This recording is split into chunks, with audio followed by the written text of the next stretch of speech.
La déchéance d'Aminatou Touré de son mandat de député est un acte politique qui n'honore pas la démocratie sénégalaise car il viole l'expression des votants. Tel est l'avis de beaucoup de Sénégalais interrogés. Cependant, pour certains d'entre eux, même si la coalition au pouvoir a manqué de grandeur, Aminata Touré aurait pu aller au bout de sa logique et suivre l'exemple du président Sall qui avait démissionné de son poste à l'Assemblée nationale pour rejoindre l'opposition et faire face au régime du président Abdoulaye Wade. Moi, je vais faire comme Macky Sall l'a fait en 2012, en 2009 du moins. Je me suis senti que je ne peux pas encore cheminer avec eux. Je vais me laisser et j'allais aller battre campagne, laisser tout ce que Macky Sall m'avait donné, laisser le parti, le mandat de député et tout, et aller de mon propre gré battre campagne et former ma coalition ou bien mon parti pour aller demander le suffrage des Sénégalais. Consultant pour des organismes privés et publics, ce citoyen a requis l'anonymat pour préserver ses intérêts professionnels.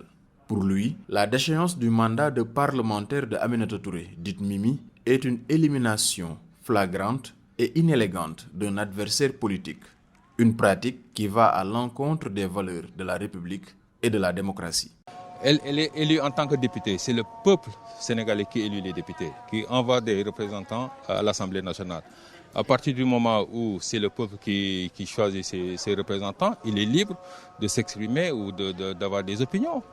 Voilà, elle n'est pas obligée de, comme on appelle, des députés godillots qui sont là et qui suivent les directives de l'exécutif.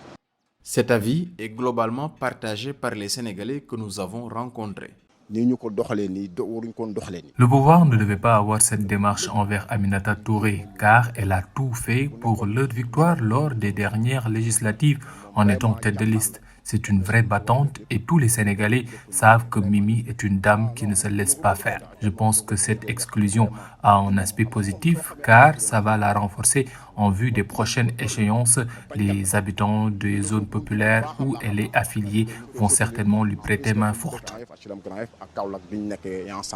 Son exclusion de l'Assemblée nationale actée, Aminata Touré peut essayer de contester la décision devant la justice. Cependant, pour bon nombre de Sénégalais, l'ancienne première ministre doit profiter de cette décision pour mieux se positionner sur l'échiquier politique en vue de la prochaine présidentielle.